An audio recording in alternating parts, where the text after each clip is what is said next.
primero, mi nombre es Enrique Trabatoni, soy veterinario, veterano veterinario, soy el titular de Esperanza Distribuciones. Es una firma que ya tiene desde el año 1986, de la época de los faraones. Hoy conformamos un equipo de 104 personas a nivel país, un equipo enorme. Tengo el honor de dirigir ese tremendo equipo de gente joven. Tenemos una casa central en Esperanza, un depósito en Rosario, en Córdoba, Mendoza, Tucumán, Santiago, en Resistencia. Y ahí abastecemos más o menos a 2.400 veterinarios. Solamente vendemos en el canal veterinario. En total a nivel país son 2.400 cuentas de canal veterinario. Tratamos de devolver todo lo que la comunidad nos da y más lo que la universidad pública nos dio, todo lo que pudimos hacerla. Tratando de armar cursos de capacitación en forma permanente, siempre en relación con los colegios, a veces con los colegios y las universidades. Y nos está yendo muy bien. Todo lo que la empresa hace es contactarnos con Proflam. Nosotros distribuimos medicamentos y vacunas de uso veterinario y alimentos balanceados de Nestlé Purina. ¿Sí? A grosso modo, el 40% de nuestra facturación es medicamentos de grandes animales, el 40% es una facturación de pequeños animales y el 20% es de Nestlé Purina a nivel país. La idea de estos cursos es con los colegios, siempre con los colegios, a veterinarios y lo que quieran. Nosotros como empresa lo que tratamos es conseguir con las empresas, los proveedores que nosotros tenemos, los fondos. La semana pasada, el miércoles, hicimos un curso de capacitación de leptospirosis canina muy interesante en el Colegio de Córdoba, con 187 personas el 6 de agosto a la noche. Fue una maravilla realmente escuchar a esta colega joven de La Plata hablarnos, enseñarnos el tema de leptospirosis canina, a reflejarnos todos los conocimientos. Y así por todo el país. Ya lo sabe el presidente, de hacer cursos los que necesite el colegio, coordinarlos con tiempo, porque los fondos se consiguen para capacitación continua. Así que los dejo en manos de, son dos colegas de Nestlé y de la Universidad de Buenos Aires que van a estar con ustedes hoy.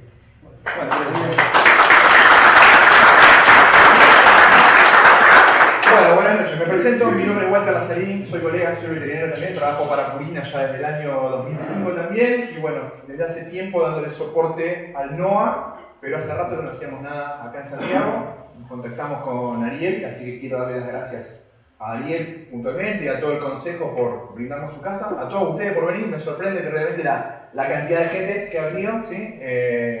Habíamos visto que se habían inscrito muchos y pensamos que se nos iban a mancar, pero vinieron la gran mayoría, así que eso está buenísimo. Evidentemente hay interés y hay avidez por la formación, por la capacitación, que es un poco, como decía Quique, lo que buscamos, ¿sí? Desde Purina buscamos acompañar a los colegas en su formación y capacitación profesional, pero eso tiene un costo, que es fumarse 10 minutos de presentación de productos, ¿sí? Después lo vamos a dejar con Vivi. Antes de arrancar con la presentación, les voy a hacer una preguntita, y es, ¿quiénes conocen nuestros productos terapéuticos? La gama de productos terapéuticos de Purina. Levante la mano. ¿Quién conoce? Iba a preguntar quién la vende, o sea, ni pregunto quién la vende. Uno la conoce, el resto ni la conocen. Ok, bueno, parte del laburo que estamos haciendo es ese, tratar de dar a conocer nuestra gama de productos terapéuticos, que ya lleva varios años en el mercado, ¿sí? Lleva por lo menos unos 8 o 9 años en el mercado, pero bueno, sabemos que requiere de esto, de capacitar a la gente, de capacitar a los colegas, de que entiendan cuáles son un poco sus indicaciones. Les voy a pedir si podemos apagar las luces, para que se vea un poquito mejor las diapos, que son medias oscuras. Ahí está, no se me quede ninguno dormido. Va a ser cortito igualmente, ¿sí? Pero es más que nada contarles un poco de qué trata nuestro portafolio, cuáles son las presentaciones y cuáles son las principales indicaciones de cada uno de los productos, ¿sí? Entonces vamos a arrancar con lo que es la línea EN, que son nuestros productos gastrointestinales, tanto en perros como en gatos. Las indicaciones son un poco estas que ustedes van a ver acá enumeradas, pero básicamente para cualquier tipo de trastorno gastrointestinal, ya sean patologías agudas o patologías crónicas, y son productos que vamos a poder usar tanto en cachorros como en adultos. ¿Sí? El perfil nutricional del producto nos permite poder utilizarlo tanto en cachorros como en adultos, cosa que creemos que es un valor que le aporta algo de valor al producto, el hecho de no tener tantas presentaciones que le obligan a uno a tener mucho producto en góndola. Así, con 2 productos estamos abarcando la gran mayoría de las patologías gastrointestinales para poder utilizar en las diferentes etapas de la vida. Así que sí, ustedes como clínicos van a ser los que van a determinar, de acuerdo a la patología, por cuánto tiempo utilizarán el producto. En patologías agudas probablemente lo utilicen durante una semana o 10 días, y una vez que el problema se estabilizó, volverán a utilizar su alimento de mantenimiento. Ahora, puede haber patologías crónicas, así como una pancreatitis, alguna enfermedad inflamatoria intestinal crónica, que requieran que el paciente coma ese producto por un largo periodo de tiempo, incluso como un alimento de por vida, y lo pueden hacer sin ningún tipo de problema. Así que, de vuelta, ustedes como clínicos van a determinar por cuánto tiempo utilizan el producto, y un poco en cuanto a las bondades o ventajas del producto también las van a tener acá anotadas, y que lo que estamos tratando de hacer un poco de escuela es los beneficios o las bondades que esto nos da por sobre la dieta casera. ¿Sí? Muchos de nosotros tenemos el mal hábito de, ante trastornos gastrointestinales, recomendar exclusivamente una dieta de arroz y pollo o arroz y quesito blanco. No sé qué es lo que harán puntualmente acá, porque varía mucho de acuerdo a las plazas. Yo sigo haciendo algo de clínica y tengo ese mal hábito de mi formación también de profesional de ir al arrocito con pollo o al arrocito con queso blanco. Bueno, esto nos da que básicamente son ingredientes de alta digestibilidad, ¿no? Lo que buscamos dar en una patología gastrointestinal. Acá en el producto vamos a tener ingredientes de alta digestibilidad, pero le vamos a aportar otros beneficios como el agregado de calostro, por ejemplo, que va a tener una función prebiótica para mejorar la microflora y optimizar la absorción de nutrientes en un proceso gastrointestinal. La utilización de triglicéridos de cadena media, un tipo específico de grasa que se absorbe más rápidamente desde la luz del intestino hacia la sangre, con lo cual va a requerir menos pasos a la hora de metabolizarse, menos esfuerzo del hígado a la hora de segregar sales biliares, menos esfuerzo del páncreas a la hora de digerir esas grasas, y el agregado de ácidos grasos omega 3, en este caso con un efecto antiinflamatorio a nivel gastrointestinal. ¿Sí? Así que estos son un poco los beneficios de estos EN, que son estos productos gastrointestinales y que todos tenemos a diario. De hecho, el que hace clínica y el que tiene camilla, gran parte de lo que nos da de comer día a día las patologías gastrointestinales. Así que probabilidades o posibilidades de indicar este producto tenemos a diario. El paciente está, el tema es animarnos a empezar a utilizarlo, ¿sí? Segunda gama de productos son los OM, ¿sí? Que son nuestros productos para lo que es obesidad, hiperlipidemia y tratamiento de diabetes, ¿sí? Básicamente en este tipo de productos, que también tenemos para perros y para gatos, lo que vamos a hacer es tener un producto muy bajo en grasas y bajo en calorías, obviamente, ¿sí? Son los productos más magros que van a encontrar en el mercado, tienen apenas un 4% de grasa, tienen alto contenido proteico, porque nosotros lo que buscamos obviamente es que esa mascota pierda tejido adiposo, pero no que pierda músculo. Necesitamos que mantenga su masa muscular activa, que es lo que nos va a permitir incluso seguir quemando calorías aún estando en reposo, y altos niveles de fibra para que la fibra genere volumen y genere sensación de saciedad, ¿sí?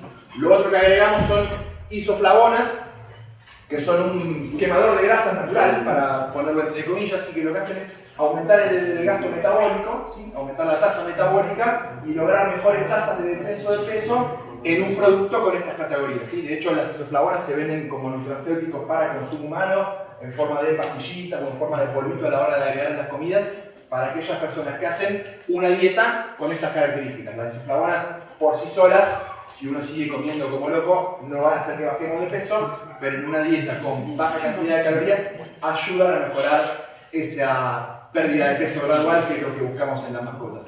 Y por eso mismo, con esta característica, lo vamos a poder utilizar en los, como les decía, en los pacientes diabéticos, ya sea en los gatos, donde mayormente tenemos diabetes de tipo 2, ¿sí? Una diabetes que más que nada de insulinoresistencia, con lo cual, haciendo bajar de peso al gato, generalmente ese proceso se compensa. En los perros habitualmente tenemos que insulinizarlos y la dieta pasa a ser un complemento del tratamiento con la insulinoterapia, ¿sí? Tercer grupo de productos, los NF, que vienen un poco a acompañarnos en esta charla de nefrourología que tenemos en el día de hoy. ¿Sí? Son nuestros productos para insuficiencia renal, fundamentalmente, ¿sí? Insuficiencia renal tanto en perros como en gatos. Ahí tienen las presentaciones que vienen de los productos. Y en este caso, los productos lo que van a tener, después lo van a hablar más profundamente seguramente con Vivi en la charla, pero un nefrópata lo que necesita son dietas reducidas en proteínas, tienen que ser proteínas de alta calidad, de alto valor biológico, de alta biodisponibilidad, restringir el fósforo y restringir el sodio porque generalmente el nefrópata cursa con hipertensión, ¿sí? Y agregados de ácidos grasos omega 3 que van a actuar en este caso como un antiinflamatorio a nivel de la nefrona y nos van a dar nefroprotección para tratar de aumentar la vida útil de ese riñón, que es lo que vamos a buscar con el alimento. Si obviamente todos sabemos que ese riñón, si se dañó, no va a volver a ser nunca un riñón sano, sino que simplemente lo que vamos a buscar es alargar la vida útil de ese riñón y permitirle darle a nuestra mascota una mejor calidad de vida, ¿sí?, durante el mayor tiempo posible. Así que esas son las características de este NF que el animal lo va a comer de por vida, lo va a acompañar de una vez que lo diagnostiquemos como insuficiente renal de ahí en adelante. Los UR son los productos para trastornos urinarios, de las vías urinarias bajas, de vuelta en perros como en gatos, fundamentalmente para lo que es cistitis idiopática, en los gatos fundamentalmente, algunos trastornos relacionados con infecciones urinarias y todo lo que está relacionado con litiasis, fundamentalmente cálculos de struvita también en los gatos, que es lo que mayormente vemos por lo menos en Buenos Aires. No sé muy bien ustedes qué es lo que encontrarán acá, pero fundamentalmente los gatos en Buenos Aires aparecen con cálculos de struvita, así que los UR apuntan un poco a eso, ¿sí?, a tratar las vías urinarias bajas. Básicamente lo que hacen estos productos es incrementar el consumo de agua a través de un mayor contenido de sodio en la dieta, con lo cual si estimulamos el consumo de agua, lo que vamos a hacer es estimular también la diuresis y vamos a lograr que ese animal de alguna manera genere un efecto de lavado sobre sus vías urinarias y vamos también a acidificar ligeramente el pH para permitir la eliminación de esos cálculos y evitar la neoformación de cálculos de struvita, en este caso al acidificar levemente la orina, ¿sí? Este es un producto muy novedoso, ¿sí?, porque asocia a la nutrición con una patología que hasta ahora no estaba asociada a la nutrición, que es la epilepsia idiopática, es el NeuroCare, en este caso exclusivamente para perros, ¿sí? El NeuroCare lo vamos a indicar para lo que es epilepsia idiopática y también para lo que es la disfunción cognitiva avanzada, en aquellos perritos muy añosos, donde ya vemos que están con una disfunción cognitiva importante, muy disociados del entorno y que muchas veces cuando el cliente viene a consultarnos no tenemos demasiadas herramientas a la hora de indicarle. Bueno, el alimento fundamentalmente a través del agregado de triglicéridos de cadena media que provienen fundamentalmente del aceite de coco, lo que hace es hacer que esos ácidos grasos vayan hacia el hígado, que en el hígado se transformen en cetonas y que esas cetonas sirvan como una fuente de combustible alternativa para las neuronas, ¿sí? De esa manera lo que vemos es que esos perritos con disfunción cognitiva recuperan en parte la jovialidad de un adulto joven y que en los epilépticos, siempre asociado a la terapia medicamentosa, esto no reemplaza a la terapia medicamentosa, sino que como complemento de la terapia medicamentosa, sabemos que aquellos animales que tienen episodios los empiezan a ser mucho más espaciados a lo largo del tiempo, ¿sí? Lo que vamos viviendo, con lo cual lo que nos permite incluso muchas veces en la clínica es con el tiempo disminuir la cantidad muchas veces de droga que le damos, sabiendo que la gran mayoría de las drogas para estos tipos de trastornos son hepatotóxicas, ¿sí? Con lo cual vamos a disminuir la hepatotoxicidad de ese animal a futuro. Joy Mobility, este es un producto que vamos a indicar para todo lo que son trastornos articulares, también exclusivamente en este caso para perros, fundamentalmente también perritos añosos con trastornos relacionados con osteoartritis, osteoartrosis, pero también lo podemos indicar en algunos cachorros de algunas razas que empiezan con problemas de displasia a temprana edad y que empiezan con dolor en sus articulaciones, lo podríamos indicar como un complemento también de la terapéutica que instale, ¿sí? Antiinflamatorios, analgésicos y demás. El alimento va a ser un complemento, básicamente a través del agregado de glucosamina y a través del agregado de antioxidantes para retrasar el estrés oxidativo, disminuir la inflamación, disminuir el dolor y mejorar la calidad de vida de ese paciente, que es en definitiva lo que buscamos, ¿sí? Y por último, y yo termino, el HA, que es el hipoalergénico, ¿sí? Para todo lo que son alergias alimentarias. En este caso el HA lo que trae es proteína de pollo hidrolizada, ¿sí? Con lo cual es un producto totalmente inocuo, no trae ninguna de las proteínas potencialmente alergénicas, que son justamente el pollo, la carne, la soja, las proteínas lácteas. Acá está el pollo, pero hidrolizado y tiene como única fuente de hidrato de carbono la... ¿no estaba por acá? Sí, acá, es la harina de mandioca, no lo dice por acá, pero tiene harina de mandioca como única fuente también de hidrato de carbono, con lo cual es un producto totalmente inocuo, que funciona muy bien, ácidos grasos omega para disminuir las reacciones inflamatorias, y una dieta altamente digestible, ya que sabemos que también muchos de los alérgicos no solo lo manifiestan a nivel de la piel, sino que también lo pueden manifestar a nivel digestivo, así que para cualquiera de esas patologías que estén relacionadas con una alergia alimentaria, el HA es una muy buena alternativa. Sepan también que dentro de lo que son los productos de mantenimiento de ProPlan, tenemos una línea con productos con proteínas alternativas, no con proteínas hidrolizadas, pero tenemos el ProPlan Sensitive Skin, que tiene carne de salmón, el Sensitive Skin and Stomach, que tiene carne de pavo, con lo cual podrían utilizar eso quizás como un paso previo. Y si nada de eso funciona, el HA sería la última bala que nos queda en el cartucho a la hora de darle a un alérgico alimentario. ¿Ok? Y tarán, acto no iba. Hasta ahí estamos, ¿sí?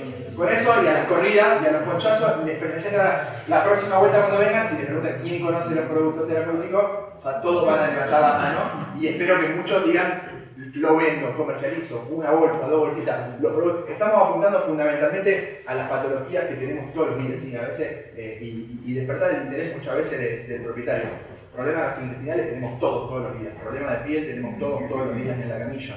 Probablemente animales epilépticos nos vengan muchos y tengamos muchos pacientes, pero ninguno lo hayamos linkeado con un alimento. Entonces, saber que si viene un paciente al cual le vendemos el fenobarbital o el bromuro de potasio o el producto que sea desde hace un tiempo, bueno, saber que ahora que vino este loco y les presentó este producto, despertarle por lo menos el interés al consumidor de que existe un producto que puede potenciar eso y que haga que a futuro su animal tome menor cantidad de medicación. ¿Sí? Así que, bueno, el producto está en Santiago, o sea, hay depósito acá, está la mercadería acá, o sea, que lo pueden pedir y al otro día se lo lleva a uno de los chicos, lo pasan a buscar por el depósito. O sea, esta misma noche, cuando están comiendo, le piden a los vendedores la suscripción. No, le mandás un mensaje. Para gente de vuelta. Gracias por la atención, gracias por haber venido. Contento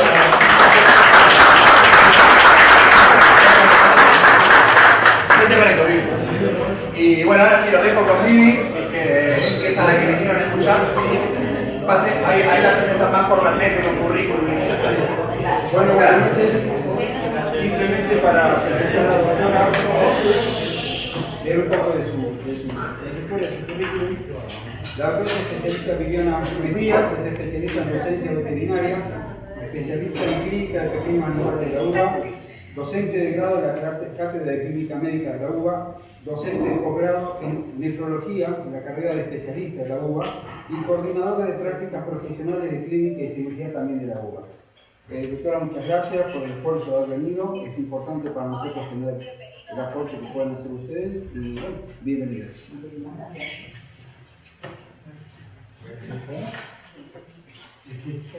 Bueno, buenas noches.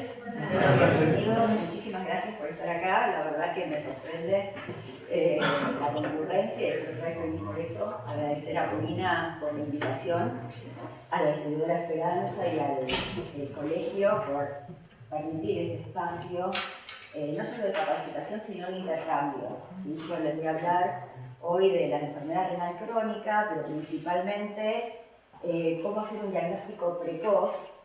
Y la verdad que a lo mejor mi experiencia desde Buenos Aires puede ser muy diferente a la que tengan ustedes, así que lo que me gustaría es que lo hagamos lo más dinámico posible, que si hay preguntas me pueden interrumpir y vamos haciendo un intercambio, ¿sí?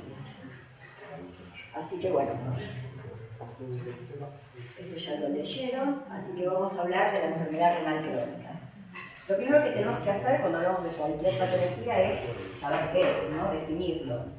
¿Y qué definimos como enfermedad renal crónica? En realidad, cualquier alteración que pueda haber tanto en la función como en la estructura del riñón o en ambas y que perdure por más de 3 meses.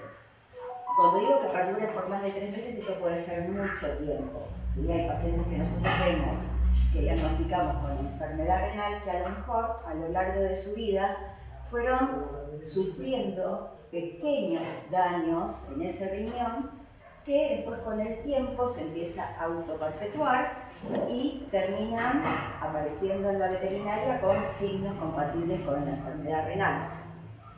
¿Sí? Y los signos clínicos Estos signos van a ser variables, depende del grado de lesión que tenga el paciente, que son los signos que todos conocemos, ¿sí? Poliuria, polidipsia, anorexia o hiporexia, apetito selectivo, adinamia, ¿sí? En algunos pacientes más graves puede haber también anemia. Pero ¿por qué hablamos de diagnóstico precoz? Cuando el paciente llega a la consulta con estos signos, realmente ya ha perdido una gran masa funcional. Y ahí lo que podemos hacer nosotros por los pacientes es más que nada acompañarlos, pero nos queda mucho menos tiempo y de sobrevida de ese paciente y lo que nosotros podemos intervenir desde la consulta. Entonces la idea de la charla de hoy es concentrarnos en hacer un diagnóstico precoz. Y cuando hablo de diagnóstico precoz, estoy diciendo que los síntomas aparecen cuando hay un daño importante, en realidad va a ser un paciente que no tiene síntomas. Y esos pacientes los tenemos que empezar a buscar, porque no van a venir a la consulta porque se sospecha de que tienen una patología. Entonces, también es importante saber, y esto comunicarlo, ¿sí? Que la enfermedad renal es progresiva e irreversible. Y cuando digo progresiva, no sabemos en qué tiempo va a progresar. Hay patologías renales que progresan muy rápidamente, de hecho hay descripciones de ciertas glomerulopatías que se llaman rápidamente progresivas, y es ese paciente que llega a la consulta y puede tener signos clínicos, pero en 48, 72 horas empeora rápidamente y no llegamos a hacer nada. ¿Qué pasa? Ese tipo de enfermedades no llegamos al diagnóstico puntual porque se hace a través de una biopsia. Entonces, generalmente llegamos tarde y tenemos poco para hacer. Pero hay otros pacientes, especialmente los gatos, o bastante medicina felina, que tienen una progresión muy lenta si nosotros los diagnosticamos precozmente. Y pueden estar años en estadio 2 de la enfermedad renal, entrando en estadio 3 con buena calidad de vida. Porque lo que tenemos que principalmente ayudar a ese paciente a que el tiempo, mientras dura esa progresión, que no sabemos cuánto va a ser, viva bien, se alimente bien, tenga calidad de vida, o sea, siga siendo en la casa un gato o un perro. No un paciente que tiene que vivir internado, que todo el tiempo hay que estar invadiéndolo, sino que tenga buena calidad de vida. Esto es un poquito, muy brevemente, no voy a meter en fisiopatología para que no se me queden dormidos con la luz así, pero para entender por qué es progresiva la enfermedad renal. Independientemente de cómo comienza el daño,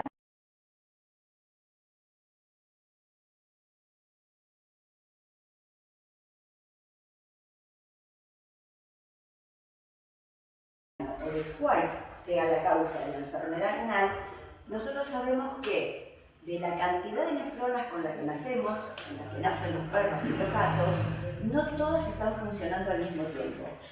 Funciona un determinado número de nefronas que son las que permiten mantener la tasa de filtración glomerular constante, ¿sí? Y todo el medio interno adecuadamente equilibrado.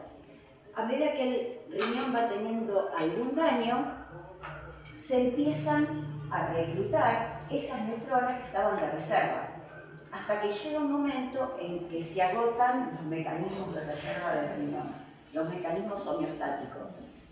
El riñón, por un lado, tiene esta ventaja de que tiene un montón de sistemas de autorregulación. Pero ¿cuál es la desventaja de eso? Que nos enteramos cuando ya se acabó todo, cuando ya se agotaron todos los sistemas justamente que tratan de mantener la tasa de filtrado glomerular estable. No veo acá, perdón, ¿dónde está?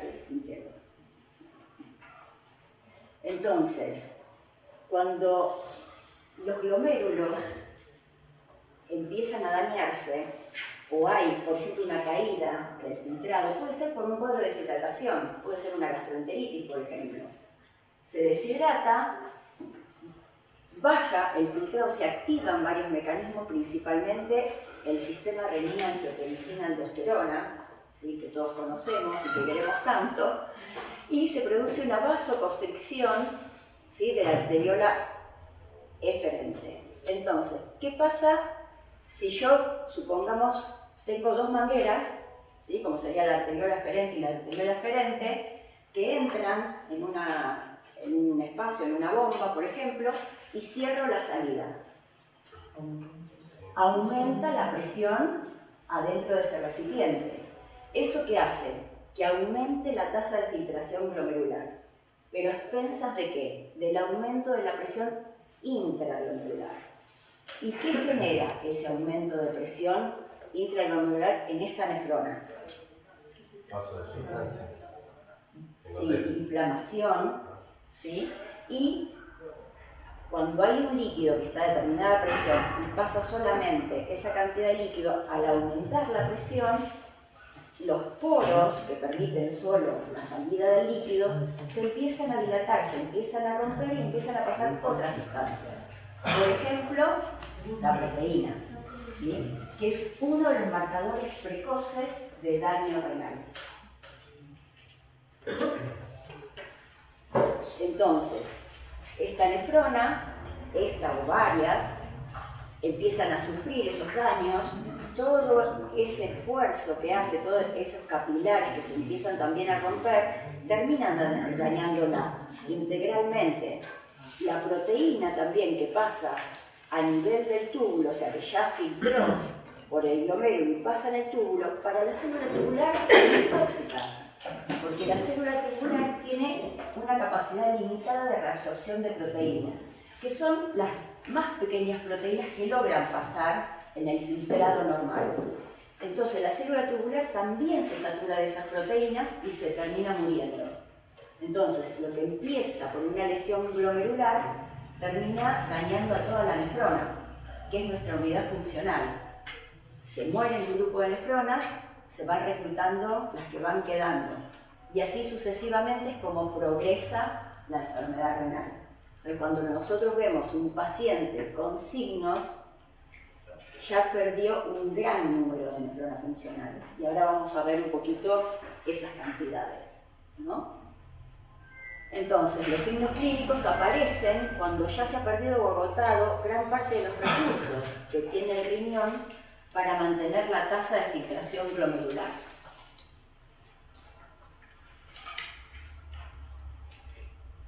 Sí, esto es una de las diapos que quiero que tengamos siempre presente. ¿Sí?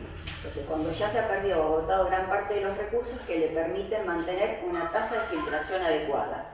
¿Y cuáles son esos recursos? Bueno, uno de los que nombramos recién, hay un montón de recursos que tiene el riñón, pero de los más importantes y que permiten, mejor dicho, que facilitan el reclutamiento de las nefronas y el aumento de la tasa de filtrado glomerular es el sistema renina-angiotensina-aldosterona. ¿Sí? Pues también hay liberación de prostaglandinas, la retroalimentación neurohormonal, pero la activación del sistema renina-angiotensina-aldosterona y el reclutamiento de las nefronas remanentes es lo que autoperpetúa la enfermedad renal. Y si bien tenemos que pensar cuando vemos los signos, lo que tendríamos que pensar o preguntarnos es cuándo el tutor ve los signos. Porque el tutor va a venir a la consulta cuando nota algo raro. ¿Y qué es lo que generalmente nota primero el tutor? Sí. ¿Qué más? Enflaquecimiento. Sí. ¿Otro? ¿Qué es lo que más les preocupa a la gente? ¿Sí? Esos perros que por ahí son voraces y de pronto se empiezan a poner selectivos, no quieren, le ofrecen la comida que come habitualmente, no la quieren, le ofrecen otra cosa, no quieren. Bueno, es uno de los motivos de consulta principal. Y en el gato ni hablar, que ya el gato es selectivo, aunque esté totalmente sano, y a la gente le preocupa mucho que no coma. Todo lo demás puede pasar, incluso hay pacientes que pueden tener enfermedades congénitas y hay gente que a lo mejor no tuvo previamente gatos o perros, lo ven tomar mucha agua y orinar mucho y le parece que es normal. De hecho, sí, el riñón le funciona bien porque orina, ¿o no? ¿Sí? Y toma mucha agua, o sea que está tomando mucha agua, orina mucho, el riñón está... La lógica. Sí, la lógica. Pero bueno, no es tan así. O sea que muchas veces no vienen por eso, salvo que sea un cambio importante. Pero sí porque no comen. Es una de las mayores preocupaciones de la gente. Y acá vamos a recordar, ¿sí?, los porcentajes. Es arbitrario, no es un porcentaje exacto, 25, 50, ¿sí? Pero para tener en cuenta, ¿qué es lo que pasa? Yo puedo perder un 25% de la masa renal funcional y no voy a tener alteraciones de ningún tipo. O sea, el paciente no va a manifestar absolutamente nada. Incluso ni la bioquímica ni el análisis de orina me va a revelar nada. Va a tener valores totalmente normales. Puedo perder un 50% de la masa renal funcional, una disminución de la tasa de filtración glomerular. Y tampoco me voy a enterar.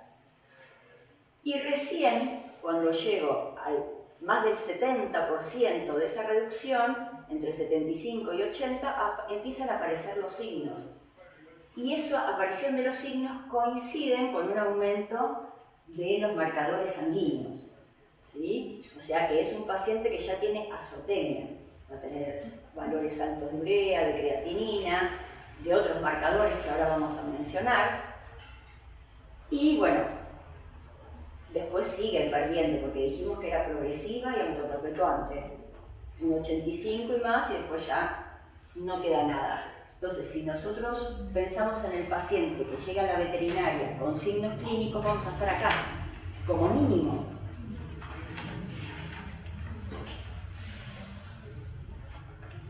Y acá el tiempo es importante, ¿sí? Porque va pasando, voy perdiendo nefronas, sigue pasando y se rompe totalmente el equilibrio que logra mantener ese riñón agotando todos sus mecanismos de autorregulación. Entonces, esto... Disculpe. Sí. ¿En hablando? algún estadio, digamos, o en qué estadio ya puedo encontrar los cambios morfológicos en ecografía?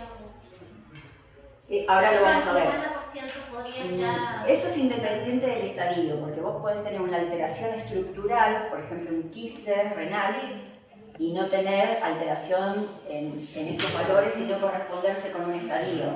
Puede ser un estadio 1 que tenga un quiste o a veces solo un infarto y no tenés alteraciones en la bioquímica y el paciente no está azotémico.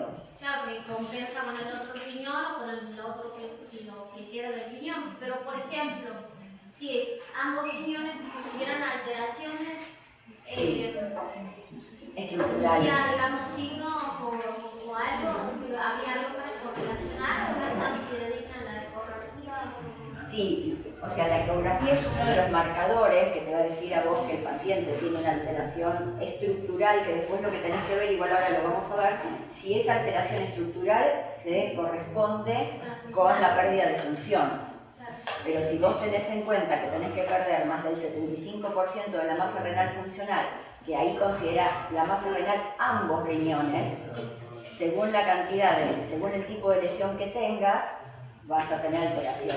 Pero muchas veces, por ejemplo, cuando vos tenés una ecografía que te dice pérdida de definición córtico-medular, no se correlaciona con el grado. De hecho, muchas veces a mí me llegan a la consulta, la derivación, porque vieron en una ecografía que había alteración estructural, en una ecografía que fue un hallazgo por otra causa. Y lo chequeás, haces la estadificación del paciente y es un estadio 1. Vos lo tenés que considerar igual enfermo renal porque hay una alteración estructural. Pero a lo mejor el grado de alteración estructural no se corresponde con la funcionalidad. ¿Sí? Y otras veces ves pacientes que realmente son estadios muy avanzados y la ecografía no está tan fea. Pues sí, no parece del mismo paciente. No siempre o sea, te dice que hay una alteración, pero no lo puedes estadificar por el tipo de lesión que ves ecográficamente. Claro, más si es, por ejemplo, no sé, se decía que en la insuficiencia renal crónica podrías ver más signos que en un abuso de GAM. Es totalmente distinto, Claro. Totalmente distinto. Ahí En la va. crónica vos tenés signos en estadios tardíos, Claro. ¿sí? O sea, un estadio 2 a 3, ahí tenés signos clínicos, pero valores digamos, Pero me elevados. refiero a la ecografía, a los cambios morfológicos. Capaz que en la ruta no me doy cuenta, pero en la crónica puedo ver alguna. Pero ahí no te das cuenta porque es tan rápido que no se llega a ver el cambio morfológico. ¿Sí? No es que no lo tengas, a lo mejor ese paciente sigue evolucionando, después incluso podés ver cambios en la estructura y el paciente está mejorando clínicamente. ¿Sí? Entonces por eso te digo, no siempre se correlaciona la imagen con el grado de lesión. ¿Se entiende eso? Sí. Bueno, y acá, que no me acuerdo si llegué a terminar, bueno, que el tiempo de sobrevida es directamente proporcional con la precocidad del diagnóstico. O sea, aquellos pacientes que nosotros lleguemos tempranamente van a tener más tiempo de vida y de buena calidad. Sabemos que la enfermedad renal tiene una alta prevalencia, ¿sí?, en medicina veterinaria. Dice que 1 de cada 10 perros mayores, adultos mayores, y 3 de cada 10 gatos pueden tener enfermedad renal. En cuanto más añosa es la población, hoy tenemos muchos pacientes cada vez más gerontes o más adultos mayores, este porcentaje aumenta significativamente. ¿Todos saben lo que es la iris? ¿Cómo? ¿Todos conocen la iris? Sí. ¿Sí? ¿No? Bueno, es la Sociedad Internacional de Interés Renal, que es los que hacen el mayor trabajo en cuanto a investigación y fijar pautas tanto de diagnóstico como de tratamiento. ¿Sí? Hacen consensos, ellos se reúnen cada 2 años y van cambiando de acuerdo a lo que van encontrando en la investigación. Por ejemplo, pautas en la estadificación o tratamientos. Si hay tratamientos nuevos también van chequeando de que esto sea veraz, que tenga un fundamento científico y la aplicabilidad que tiene. Entonces hacen parte de nuestro trabajo, o sea, nos facilitan las cosas, porque ellos se leen todo lo que hay, ¿sí?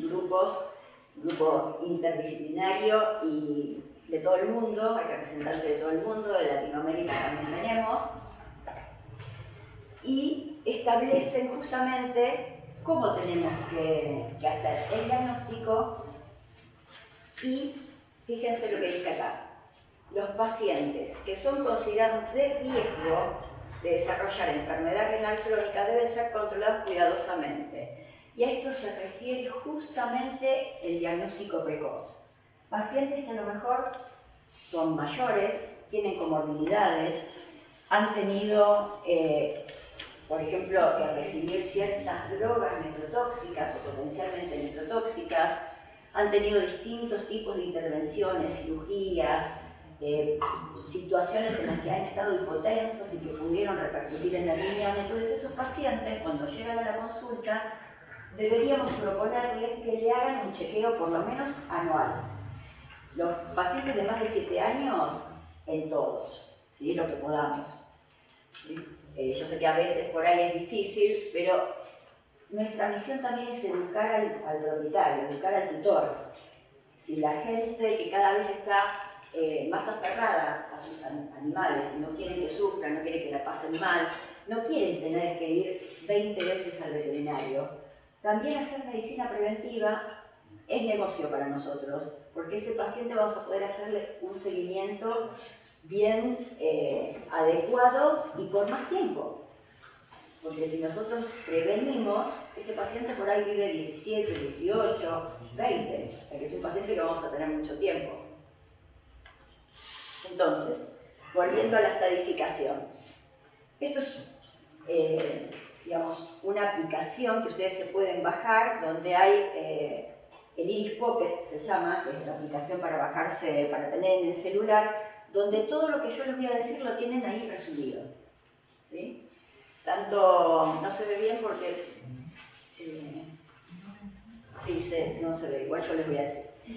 Bueno, lo primero que dice la IRIS es que debemos hacer un examen completo del paciente clínico, primero que nada la clínica. Luego, recurrir a los métodos complementarios de diagnóstico para llegar a estadificar al paciente.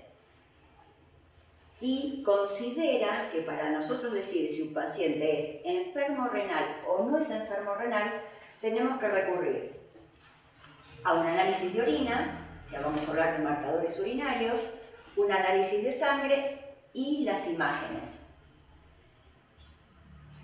Con estas tres cosas, nosotros podemos estadificar a un paciente si es enfermo renal o no, y luego tienen la pauta de subestadificar. Una vez que nosotros sabemos que un paciente es enfermo renal, en los distintos estadios que ahora lo vamos a ver, que son 4, los tenemos que subestadificar en base a la proteína, que puede perder por orina o no, o sea, lo vamos a estadificar en si es proteinúrico o no es proteinúrico.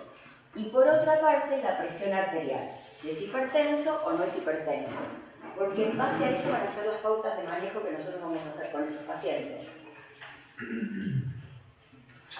Y acá la tienen en tamaño grande y ellos llaman estadio 1 ¿sí? al paciente que no es azotémico, ¿sí? que es donde yo quiero encontrar a mi paciente, en estadio 1, que tiene valores de creatinina normales, valores de otro marcador que es el SDMA. ¿Conocen el SDMA? Bueno, ahora lo vamos a hablar. Y por otro lado la subestadificación, que es en base a la relación proteína-creatinina y la presión arterial. Pero el estadio, si es el 1, el 2, el 3 o el 4, se basa principalmente en la creatinina y el SDMA. Que el SDMA hará unos 8 años más o menos que lo tenemos, un poquito más, pero antes nos basábamos solamente en la creatinina. Y para gatos, ¿sí? una creatinina menor a 1,6 lo sitúa en el estadio 1. Y para perros, menor a 1,4. Pero yo no puedo basarme solo en un valor de creatinina. ¿Sí? Tengo que ver también el análisis de orina de ese paciente, tengo que ver las imágenes, ¿sí? tengo que ver la masa muscular de ese paciente. Porque a veces me puede dar unos valores de creatinina que yo lo considero que están bien y ese paciente no tiene mucha pérdida de masa muscular y el valor no es real. Entonces tengo que evaluarlo en su conjunto. Y después, bueno, el estadio 2, que va de 1,4 a 2,8 para el perro, 1,6 a 2,8 para el gato, y el estadio 3 y 4 ya son en los dos iguales los valores a considerar. ¿Qué es lo importante de esto? Cuando yo diagnostico un paciente en estadio 2, ya perdí más del 75% de la masa funcional renal. Por eso quiero encontrarlos acá. ¿Sí? Entonces, ahí voy a tratar de trabajar justamente en encontrar a este grupo de pacientes, los estadio 1. ¿Hasta acá? ¿Vamos bien? ¿Alguna pregunta?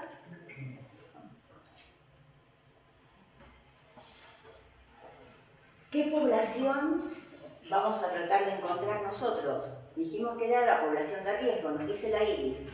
Tengo que buscar mi población de riesgo. Pueden ser que sean pacientes añosos, tener en cuenta que es una enfermedad de alta prevalencia en la clínica. Yo tengo un sesgo con esto porque yo todos los pacientes que veo son, el 80% son nefrópatas y el resto tienen problemas de las vías urinarias. Pero bueno, en la clínica diaria también es muy común la enfermedad renal. Pacientes que tengan comorbilidades y tener siempre presente los marcadores para la detección precoz y no llegar acá. ¿Sí? No quiero llegar cuando ya tengo poquito para hacer. Como les decía antes, la población de riesgo, envejecimiento idiopático, pacientes que tienen o han pasado por enfermedades infecciosas, por ejemplo, ¿tienen mucho riesgo ustedes acá? Sí. Bueno, la mayoría de los pacientes que tienen ese tipo de enfermedades transmitidas por vectores, sobre todo la Ehrlichia, son proteinúricos. Aunque tengan urea, creatinina y SDMA normal, son enfermos renales proteinúricos. Y eso lo va a llevar a que, si yo no trato esa proteinuria, la enfermedad renal progrese más rápidamente. Hay trabajos que dicen que el enfermo renal proteinúrico se muere más rápido que el enfermo renal no proteinúrico. Entonces, si yo detecto que el paciente es proteinúrico y lo confirmo, tengo que tratarlo cuanto antes. Bueno, enfermedades metabólicas, ¿sí? Las endocrinopatías. ¿Por qué? Aumenta la tasa de filtrado glomerular en un inicio. Las enfermedades cardiovasculares, pacientes oncológicos, ¿sí? Tratamientos crónicos, un paciente que tiene dermatitis alérgica y que recibe cierto tipo de tratamientos en forma crónica. Bueno, las enfermedades inmunomediadas también, que generalmente se acompañan algunas de proteinuria y el uso de drogas nefrotóxicas. Entonces, cuando yo tengo este tipo de pacientes, independientemente de la edad, debería hacer un chequeo, ¿sí? Y ver en qué situación está. Si yo encuentro que está todo bien, bueno, una vez por año porque es un paciente de riesgo. Si yo ya lo encuentro que el paciente está en alguno de los estadios o subestadios, tendré que hacer los controles más seguidos. Entonces, vamos a establecer la ruta diagnóstica, estadificar al paciente, subestadificarlo. Vamos a hablar brevemente de algunas pautas de tratamiento, porque estamos hablando de diagnóstico precoz, así que hay mucho tratamiento más que nefroprotección no vamos a hacer, ¿sí? Y sí, es muy importante en los datos del paciente, los datos de anamnesis de ese paciente. Todo lo que ha pasado en la historia. Incluso en pacientes jóvenes, porque a veces se nos escapa los pacientes que tienen enfermedades congénitas. Y son pacientes que por ahí, a los 2-3 años, ya aparecen con signos de la enfermedad renal. En cuanto al diagnóstico, ¿sí? Vamos a hablar principalmente de marcadores urinarios, marcadores sanguíneos y, como les decía, las imágenes y la medición de la presión arterial. Yo acá lo pongo en el examen clínico, porque para mí que hago nefrología es un parámetro clínico, de primera línea. Pero bueno, sé que no es tan fácil tener este tipo de equipos y medir la presión arterial, pero si uno pudiera, debería hacerlo también en la clínica. Como nosotros vamos al médico, el médico no nos revisa, pero nos toma la presión. ¿Sí? Lo primero que hace es tomarnos la presión. Es un parámetro, un marcador muy importante para el paciente nefrópata. ¿Alguien acá mide presión? ¿Cómo? ¿Miden presión? Sí. Bien, buenísimo. Bueno. Entonces, vamos a empezar con el análisis de orina. ¿Por qué empezamos con el análisis de orina y no el análisis de sangre? ¿Y por qué? ¿Qué dijimos? ¿Qué pasa con el análisis de sangre? ¿Cuándo tengo alteraciones? Entonces, como hablamos de diagnóstico precoz, mi primer línea es el análisis de orina, ¿sí? No puede pasar ningún paciente sin el análisis de orina. ¿Qué es lo más difícil del análisis de orina? La muestra. Sí, exactamente. Porque el análisis es sencillo, tiene bajo costo. Es creo que de los métodos complementarios más económicos. ¿Sí? Pero el problema viene a la hora de que la gente junte la muestra. Y más en los gatos que en los perros. Pero nosotros tenemos que darle las pautas de cómo juntar la muestra. Y hay un montón de herramientas que podemos utilizar, de recomendaciones, ¿sí? Sobre todo, por ejemplo, en gatos, no sé si acá, por ejemplo, tiene muchos gatos indoor o indoor y outdoor, porque a veces en el gato que sale mucho al exterior, ahí es más difícil. Pero si el gato tiene una bandeja sanitaria y usa la bandeja sanitaria, hay un montón de métodos que se pueden utilizar. Por ejemplo, el uso de las kenofilm, de cocina, ponérselo sobre las piedritas, dejarlo que orine y juntar con una jeringuita, o ponerle muy poquitas piedritas, ¿sí? Y vigilarlo cuando va a orinar, inclinar la batea, la bandeja y juntar la muestra, porque es para un físico, químico y un sedimento. Por supuesto que de ese tipo de muestras no vamos a hacer un cultivo, ¿sí? Para un físico, químico y un sedimento. Y otra opción que yo encontré muy útil es que compren una bolsita de piedritas de acuario, las que son para las peceras. ¿Sí? Porque esas piedras no absorben, limpian la bandeja sanitaria, le ponen esas piedritas y el gato va a orinar igual porque puede rascar, puede tapar y no absorbe. Entonces después van y juntan la muestra. Vi el otro día también en Instagram que ponían una bolsa de lenteja. También lentejas, porotos, eso puedes hacer, pero a veces tienen un poquito de dolor y algunos gatos no van. Pero sí, en realidad es dar distintos tipos de pautas y que la gente vaya chequeando. Que hay gatos que pueden estar reteniendo 24 horas hasta que no le volvés a poner las piedras que corresponden, ¿eh? Y eso sí es importante, que el gato no retenga, o sea, decirle que lo vigile, que vaya chequeando y que vea, digamos, de que el consumo esté, no sé, mediodía, pero no que lo dejen 24 horas sin orinar, porque eso no sería apropiado. ¿Por presión en la clínica? También, pero hay otras muestras, o sea, esto es para que la gente junte la muestra. En la veterinaria ustedes pueden también tomar una muestra por cistocentesis, que es la muestra ideal sobre todo para cultivo. A mí la compresión de la vejiga del gato, nada más que para tomar la muestra, mucho no me gusta. ¿Sí? Porque algunos se ponen muy tensos y también uno a veces puede favorecer cierto reflujo. Entonces no es un método que a mí me guste. Se puede hacer. Si vos empezás a masajear la vejiga y suavemente el gato se pone en posición y orina, bárbaro. Pero si se pone tenso, hace fuerza, vos estás presionando, yo prefiero ese método no. Prefiero una cistocentesis antes que eso. Lo único que tengan en cuenta es que con la cistocentesis a veces pueden tener un poquito de hematuria. ¿Sí? Lo que ustedes tienen que anotarse en la historia clínica es cómo tomaron la muestra, para después interpretar esa hematuria. Y si tienen dudas, después sí que junten una muestra por chorro medio. Porque a lo mejor la muestra por chorro medio no parecía hematuria. ¿Sí? No, parece que alguien no Entonces, ¿qué vamos a pedir del análisis de orina? El análisis de orina completo. Y eso es el físico-químico y el sedimento. Y después, la tira reactiva a mí me va a decir si el paciente tiene cruces de proteínas. Pero eso es un método semi-cuantitativo. Yo para poder estadificar o subestadificar al paciente necesito saber cuánto pierde de proteína específicamente. Entonces tengo que pedir la relación proteína-creatinina en orina. Eso sí, lo tengo que mandar al laboratorio, no lo puedo hacer con la tira reactiva. Pero sí, ustedes en el consultorio pueden hacer la tira, pueden medir la densidad, ¿sí? Que es un dato también muy importante, la densidad urinaria, el sedimento, si tienen un microscopio lo pueden hacer ustedes, y pueden hacer un método muy rápido y muy económico que es la técnica de Heller. ¿Sí? ¿Se acuerdan de la...? ¿Sí? Que es muy sencillo.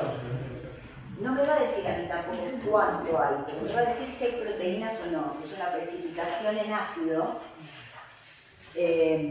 donde ustedes compran un reactivo que es ácido nítrico, en un tubo de ensayo ponen la misma ricota del ácido y de la orina. Primero tienen que colocar el ácido y luego por las paredes del tubo muy suavemente van deslizando la orina y en el medio van a ver una interfase, si es que hay proteínas, blanca, bien blanca, ¿sí? Y esa es la precipitación en ácido de las proteínas.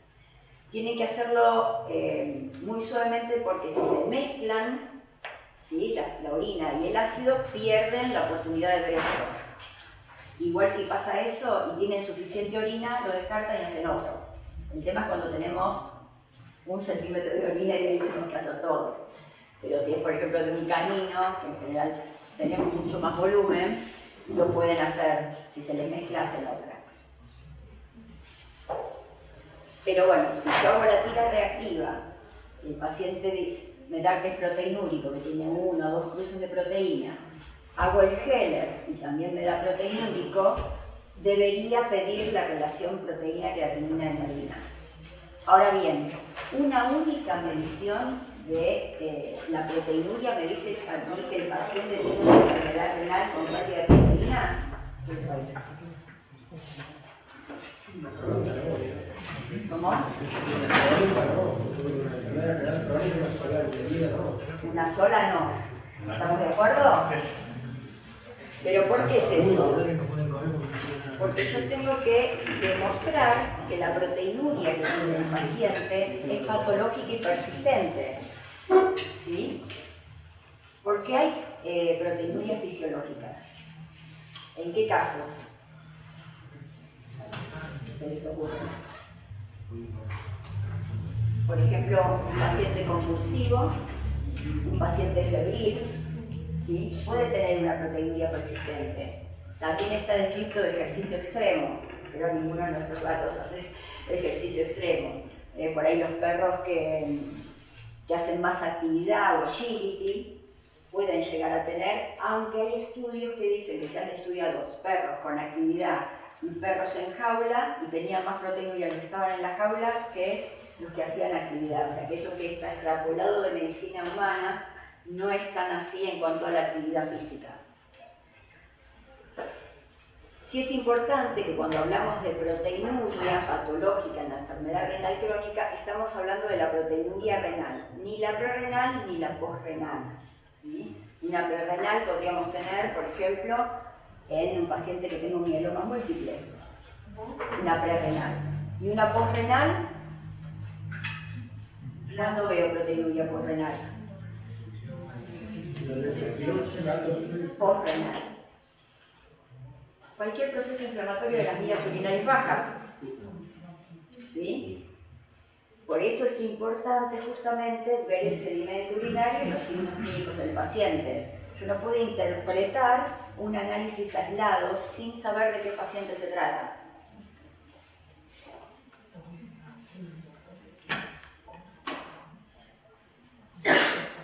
Y un poco lo que les dije en algún momento es que la proteinuria, si como no tratada y perpetua, puede también dañar el túbulo, ¿sí? Y llevar a toda la nefrona a una fibrosis. Justamente por eso es tan importante la detección de la proteinuria y es un diagnóstico precoz de enfermedad renal. Vamos a tener pacientes proteinúricos con estadio 1, es decir, no azoténicos. Por eso es el primer paso diagnóstico, los marcadores urinarios. Por otro lado, tenemos los marcadores sanguíneos. Hay una cosita más que yo les mencioné en algún momento, la densidad urinaria. La densidad urinaria también me puede estar diciendo que hay alguna alteración en la capacidad de concentrar de la orina. Y esto es mucho más evidente en gatos que perros. ¿Sí? Porque los gatos, justamente, por ejemplo, cuando tienen problemas de las vías urinarias bajas, ¿sí? Que tienen concentraciones muy altas, ¿qué recomendamos? ¿Qué tratamos de hacer cuando tienen caluria, tienen problemas? Que tomen agua y diluyan. Que tome agua y que diluya, y no diluyen, ¿sí? Porque tienen 1050, 1060, 1070 de densidad y no hay forma de bajarle. Entonces, cuando me aparece un gato, por ejemplo, con una densidad de 1010, 1012, ya es altamente sospechoso de que algo está pasando. Bueno, volviendo a los marcadores sanguíneos. Los principales son la creatinina y el SDMA. Ya dijimos que la creatinina aumenta cuando se pierde más del 75% de la función renal. Sin embargo, el SDMA se calcula que aumenta con una pérdida de un 25 a un 40% de la función renal. Sí, o sea que sería muchísimo más precoz que la creatinina. La creatinina es un marcador tardío realmente.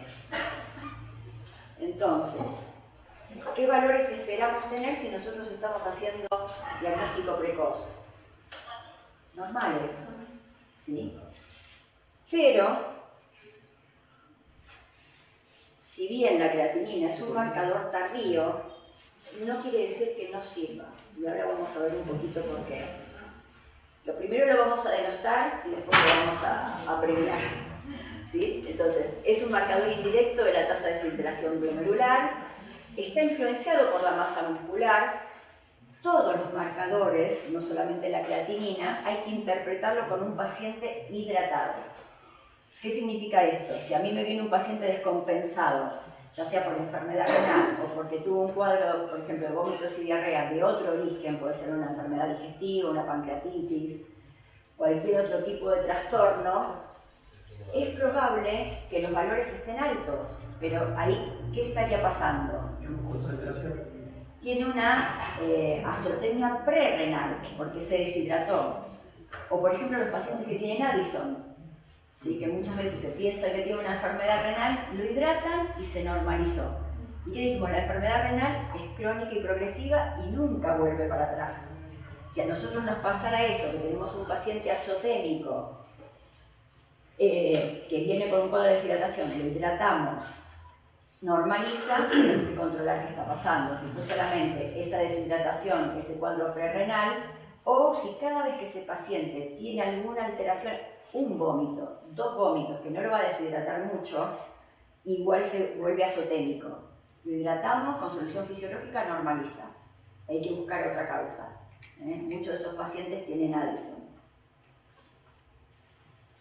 Entonces dijimos que la creatinina es poco sensible, está influenciado por la masa muscular, no detecta pérdidas iniciales, puede estar normal hasta con un 60% de la pérdida, ¿sí? Pero veamos un ejemplo de cómo podemos darle uso a la creatinina aunque esté normal. Esta es una gatita, ¿sí? Que se llama Oreo, y les voy a mostrar algunos análisis de seguimiento de ella por otro motivo. Fíjense, en diciembre del 2023 tenía una creatinina de 0.6, normal. En marzo 2024, 0.7, 0.9, pequeños cambios. En noviembre 2024, 1.2. Sigue siendo normal. ¿Qué estadio es? 1. Pero ¿qué me dice esta creatinina que se duplicó en un año? ¿Qué es esto?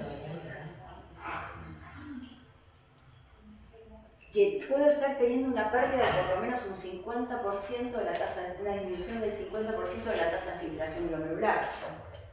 Entonces, en un paciente que yo estoy siguiendo, aunque esté con creatininas normales, esto me está diciendo de que está bajando la tasa de filtración glomerular.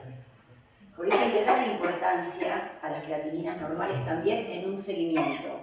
O por ejemplo, pacientes que le hacemos un prequirúrgico, supongamos un descartaje, una castración, una traumatológica, y al año viene para el control y la creatinina se me duplicó aún estando normal. Entonces ese paciente yo tengo que investigarlo, tengo que seguirlo. Y posiblemente ya comenzar con pautas de nefroprotección, porque la tasa de filtración glomerular está disminuyendo. No puedo saber exactamente en qué momento este 1,2 se me va a ir a 1,6 o 2. Pero ya esto me está dando muchísima información. Por supuesto, lo voy a hacer el análisis de orina y todo lo demás, ¿sí? Pero no la podemos denostar tanto la creatinina, porque si hacemos controles periódicos nos da información igual.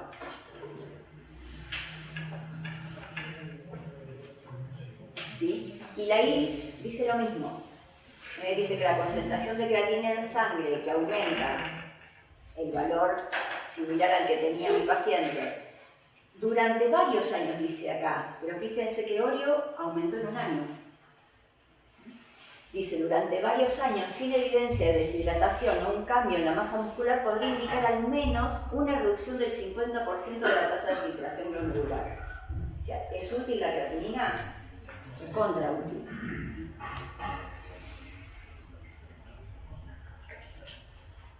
Bueno, este otro marcador, ¿tienen acá laboratorios que hagan SDMA?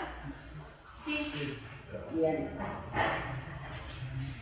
Hay varios equipos, ¿sí? El que está, digamos, validado es el de AIRES. Y es un marcador temprano, bastante específico de la reducción de la tasa de filtración glomerular. Cada vez tenemos más acceso, ahora AIRES volvió a varios puntos del país y con precios mucho más accesibles de lo que era cuando recién entró al mercado para nosotros, ¿no? No está afectada por la tasa de filtración, por la masa muscular, y la iris la incorporó en el 2019 como marcador de estadificación. Y en el 2023 hicieron una nueva modificación, que ahora se los voy a mostrar, donde dicen que, por ejemplo, un SDMA persistente, ahora vamos a volver a ver la tabla para recordar esto, mayor a 18, que era la diferencia entre estadio 1 y estadio 2, aún con creatininas, por ejemplo en el perro, menos con 4 o menos de 1,6 en el gato, que sería un estadio 1, deberíamos considerarlo como un estadio 2, ¿sí? Y así sucesivamente, más de 35, ¿sí? En lugar de estar en el 3 estaría en lugar de estar en el 2 estaría en el 3, y más de 54, en lugar de estar en el 3, aunque la creatinina diga que debería estar en el 3, deberíamos posicionarlo en el 4 y tratarlo como un paciente en el estadio siguiente.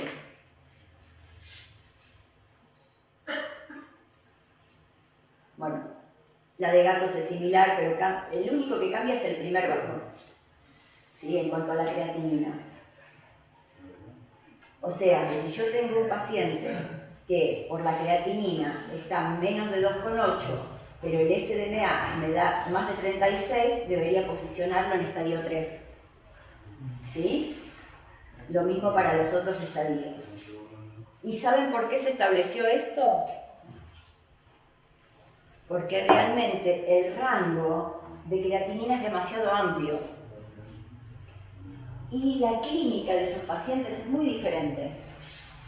No es cuando ustedes tienen un paciente, por ejemplo, con 2 de creatinina, que es un estadio 2, muchos de esos pacientes no tienen casi síntomas. Pero cuando están más cerca del 3, son mucho más sintomáticos. Entonces, por eso es que consideran que el SDMA es más fiel que la creatinina. ¿Se acuerda que al principio dijimos que la creatinina es un marcador tardío, que aumenta después de que perdemos el 75 o el 80% de masa funcional? Y justamente eso tiene que ver con que la creatinina no aumente tanto. Al principio aumenta mucho, pero después le quedan 3 nefronas. ¿Cuánto puede variar la creatinina? ¿Se entiende? O sea, al principio, con las grandes pérdidas de las nefronas funcionales, la creatinina hace muchos más grandes saltos, ¿sí? Aumenta mucho más.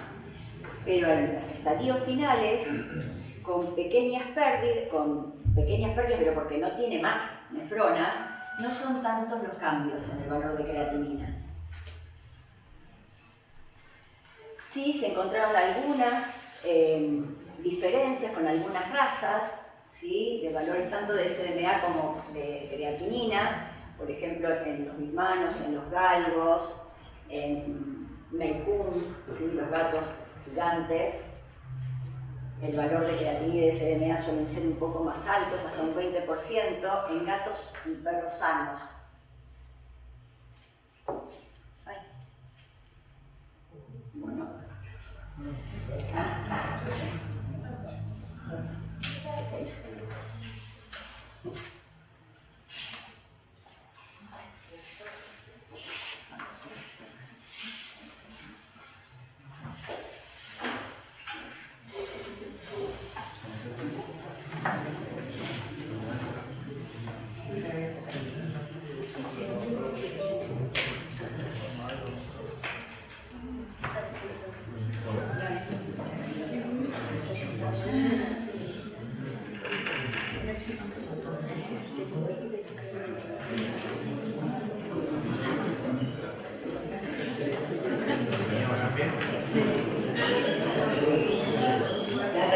Denme un segundito, voy a reiniciarla por las dudas.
más teníamos que hacer para estabilificar al paciente? No salieron las que siguen. Medir la presión arterial, ¿no? Bueno, este tiene muy alto, ¿sí?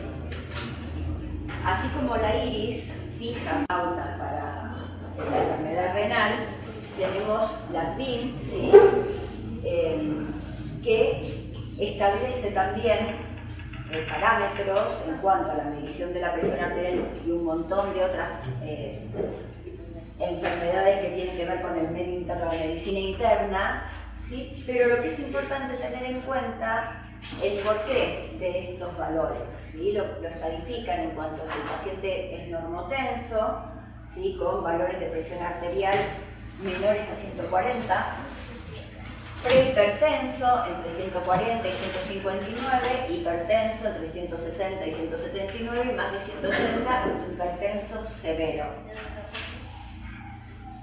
Así como fija el valor, también fija pautas de cómo tenemos que medirle la presión arterial a nuestros pacientes para no, digamos, subestimar o sobreestimar los valores de presión arterial. Estos valores se fijan, no son un número arbitrario, ¿sí? Sino por el riesgo de daño en los órganos blancos, ¿sí? ¿Se acuerdan cuáles eran los órganos blancos en cuanto a hipertensión o que pueden ser afectados por la presión arterial elevada en forma continua? ¿Sí? ¿Se acuerdan? Sistema nervioso, corazón, riñón, que puede ser causa, pero también puede sufrir la consecuencia de una hipertensión idiopática, por ejemplo. Y la vista. A veces lo lamentable es cuando no tenemos registro de esto y el paciente llega ciego. ¿Sí? Entonces, tener en cuenta qué afecta la hipertensión y sobre todo, una vez diagnosticada, tratarla. Pero el diagnóstico también tiene que ser correcto.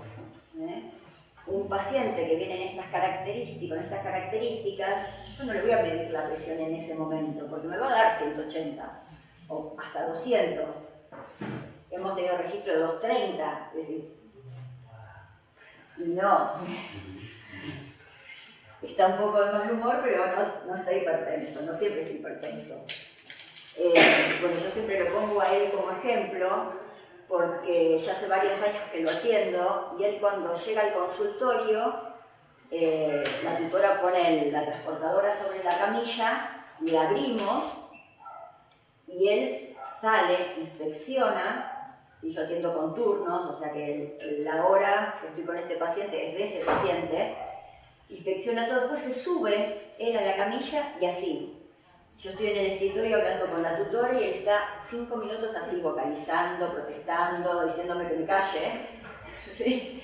Y después al rato se cansó y ahí le tomamos la presión, lo revisamos hasta que vuelve a decir basta. Pero bueno, lo importante de esto, lo traigo siempre a él como ejemplo, porque si yo intentara tomarle la presión acá me va a dar cualquier cosa. ¿Sí? Aparte él se va a poner de peor humor, no va a llegar a esta situación y esa medición va a estar perdida. Voy a tener que citar otro día para medir la presión y es otro estrés para ese paciente. Entonces, tenemos que hacer un poco lo que el paciente quiere en algunas circunstancias, ¿no? La PIN también, dentro de lo que fija en cuanto a la medición de presión, dice de qué forma tenemos que poner al paciente para que la medición sea fiel. También tenemos que, digamos, en la historia clínica, cuando nosotros hacemos el registro de presión, colocar en qué posición está el paciente, qué manguito utilizamos para medir la presión y dónde la medimos, si en la cola, la patita, en la manito, y eso mantenerlo en cada medición que yo haga, porque si no, no va a ser comparable.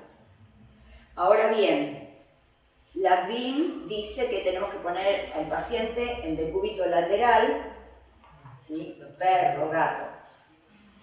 Yo la mido donde el paciente me deja. A veces es parado, a veces es sentado, a veces es en la transportadora, a veces es comiendo en el consultorio, ¿sí? Lo que hago varias mediciones, la BIM dice que tengo que hacer por lo menos 5 y promediar, descartar la primera, o sea, tenemos que hacer 6 en realidad y las 5 siguientes promediar. A veces hacemos 10. ¿Sí? Y lo que hay que descartar son los valores extremos también. Si, por ejemplo, al paciente le estoy midiendo y me viene dando 140, 137, 140 y una me da 80, esa la descarto. ¿Sí? O una me da 200 y las otras me dan bien, promedio las que son similares. A veces pasa también en los gatos, lo he visto más, que por ejemplo en el momento que nosotros empezamos a medir, si es la primera medición el paciente se altera cuando se insufla el manguito, entonces empieza con presiones más altas. Cuando se va acostumbrando a que un ser extraño le está apretando la colita o la patita, porque no somos nosotros, es el aparato ahí que está funcionando, después que se acostumbra se empiezan a bajar o no. Bueno, si el paciente es realmente normotenso y es por eso, va a empezar a bajar y cuando logramos 5 mediciones que son parejas, así que se mantienen con que no haya una diferencia de más de 10 milímetros de mercurio entre una y otra, esas las promediamos.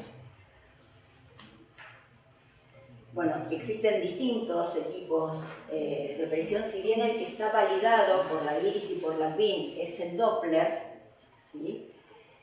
Que es un método que mide únicamente la presión sistólica. Nosotros usamos mucho ya los que son oscilométricos, ¿sí? El Santech, el Besmap, hay otros, el HDO. Pero lo que está validado realmente es el Doppler porque es el que más se parece a la presión venosa central.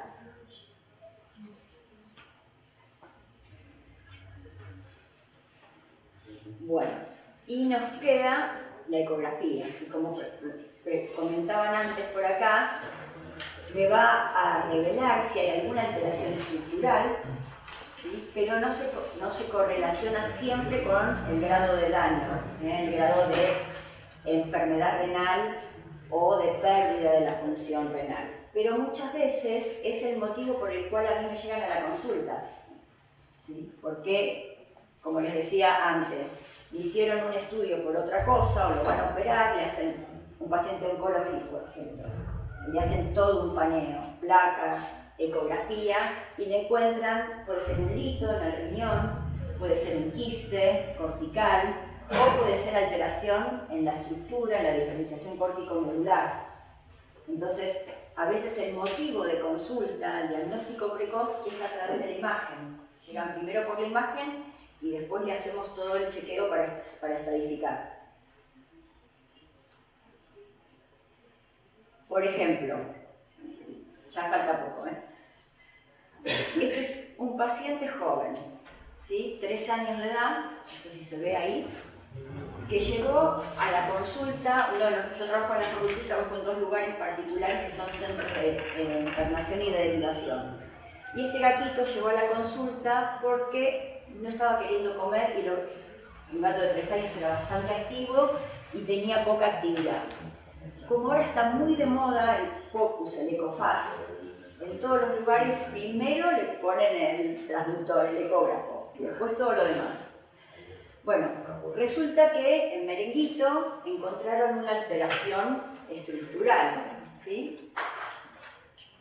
Hicieron, porque le palparon el abdomen, lo vieron medio molesto, pensaron en algo digestivo, que se había comido un hilo o alguna otra cosa, y encontraron esto. ¿Se llega a ver? Sí. Que es una dilatación de la pelvis renal bastante importante. Y esto es algo que cada vez veo más yo en la clínica, ¿sí? Lamentablemente, porque son pacientes muy jóvenes, a veces pacientes de menos de 1 año de edad. Entonces el ecografista cuando ve esto es altamente sospechoso de un proceso obstructivo, ¿sí? Una dilatación tan grande. Entonces trata de seguir el uréter y si no, se le pide una radiografía y muchas veces lo que se encuentran son cálculos en el uréter. Ese cálculo seguramente estaba en el riñón bastante tiempo, no sabemos, igual es un gato joven, y en algún momento pasó y produjo un cuadro obstructivo y por eso se dilata la pelvis. Ahora, en él se supo porque empezó con la ecografía. Pero fíjense los estudios. Por supuesto, ven esto, le sacan sangre, le hacen orinas, todo. Hematocrito 39, urea 45, creatinina 1,1, calcio y fósforo normal, el paciente estaba hidratado. Acuérdense que si yo tengo que estadificar, siempre con el paciente hidratado. ¿Dónde lo pongo acá? 1. Le pedimos todo, obviamente. UPC 0,15. ¿Cuánto es lo patológico? ¿Me acuerdan el gato? Más de 0,4. O sea que no es proteinúrico. Fíjense la densidad urinaria, 1050. ¿Llegan a ver? Y la presión arterial, ven que están promediadas las últimas, bueno, cuando sacamos el promedio, la quinta acá no se ve, pero se tocan todas y se promedian. La sistólica 133, si no veo mal, sí. O sea que es estadio 1, no proteinúrico, normotenso. Si este paciente no se hubiese hecho la imagen, nadie hubiese pensado que tenía una enfermedad renal. Por eso no puedo tomar un solo parámetro aislado para estadificar al paciente. Es por eso que tengo que hacer la orina, la sangre, la ecografía, idealmente también medir la presión arterial. Bueno, ¿hasta acá vamos bien? Así lo digo, ¿eh? ¿Vamos bien? ¿Y qué hacemos ahora con este paciente, estadio 1? Prevención. Cuando nosotros pensamos en tratamiento de la enfermedad renal crónica, es importante tener presente los parámetros que son más graves para que la enfermedad progrese más rápidamente. Entonces, si es proteinúrico, vamos a tratar la proteinuria. Si es hipertenso, tratar la hipertensión. Bueno, ya estos otros valores, la hiperfosfatemia, hipocalemia, anemia, bueno, algunos pacientes están más predispuestos a infecciones, son para estadios más avanzados. Pero en el estadio 1, lo que generalmente yo suelo tener que tratar, además de la nefroprotección, es si es proteinúrico o es hipertenso. Las estrategias de terapia, digamos, terapéuticas para los pacientes estadio 1 son fundamentalmente mantener el paciente hidratado, ¿sí? Controlar el peso y la masa muscular, el uso de los ácidos grasos omega 3 y antioxidantes, que igual mencionó que también tienen los alimentos, ¿sí? Y evitar en lo posible el uso de drogas potencialmente nefrotóxicas.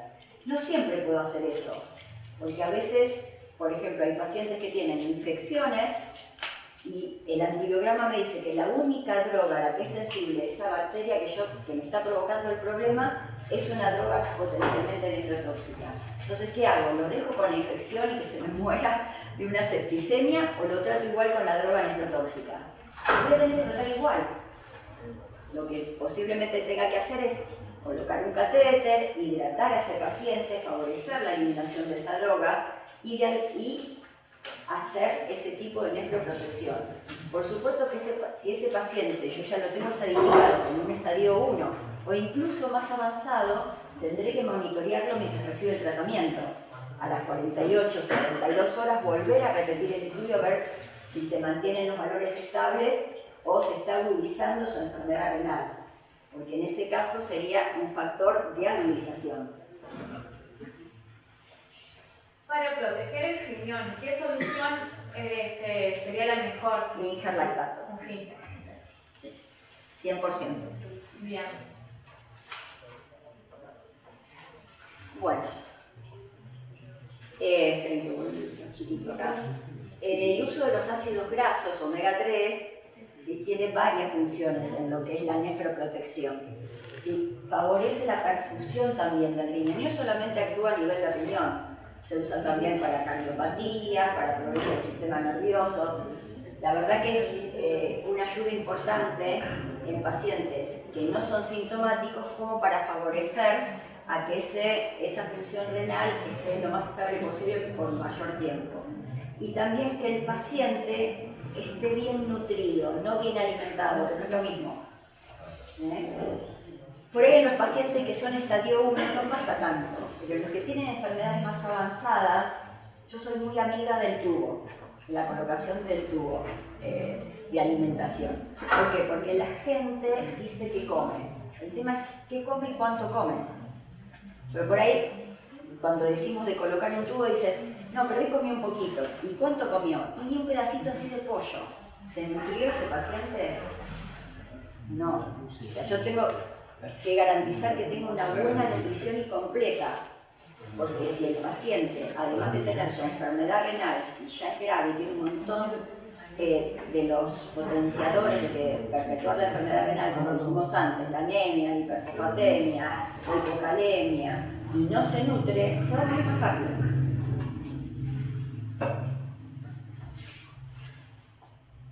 Y le hago la pregunta. Sí, claro. En el estadio 1, donde mantenemos la hidratación, con suero. No, estadio 1 no. Estadio 1 es, no le vas a pasar suero, vos lo que tenés que ver es que el paciente esté bien hidratado.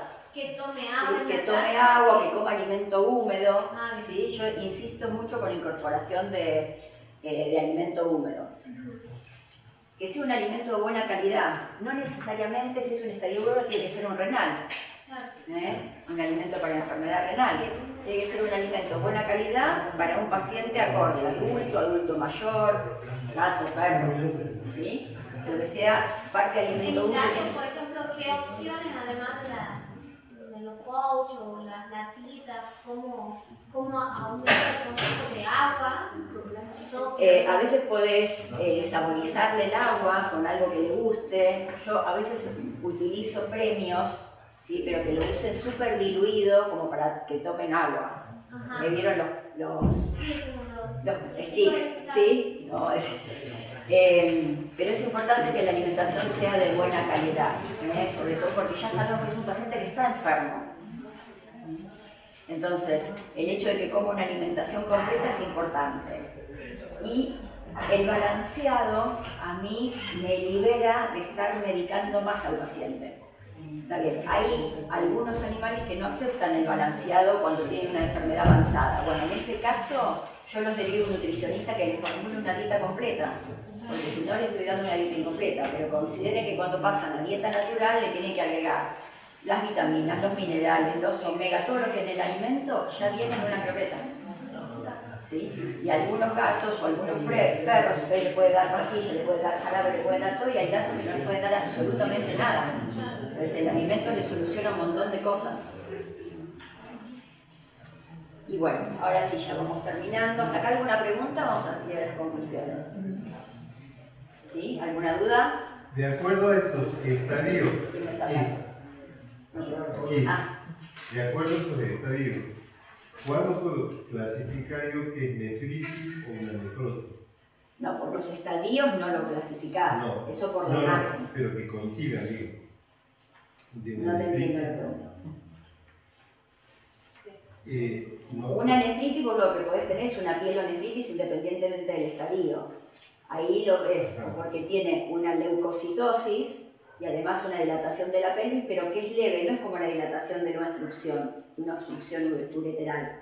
Es una dilatación de la pelvis mucho menor, pero el paciente está febril, está con leucocitosis, puede tener un sedimento activo o no, ¿sí? Generalmente suelen tener un sedimento activo, y ahí uno debería cultivar la orina y tratar la pielonefritis en base al resultado del cultivo. ¿Sí? Bien. Bueno, puntos para recordar. ¿Sí? Son muchos los puntos para recordar. Parte de la estrategia terapéutica es también tratar las comorbilidades. Si el paciente además es hipertiroideo, es diabético, ¿sí? La patología que tenga la tengo que tratar a la par.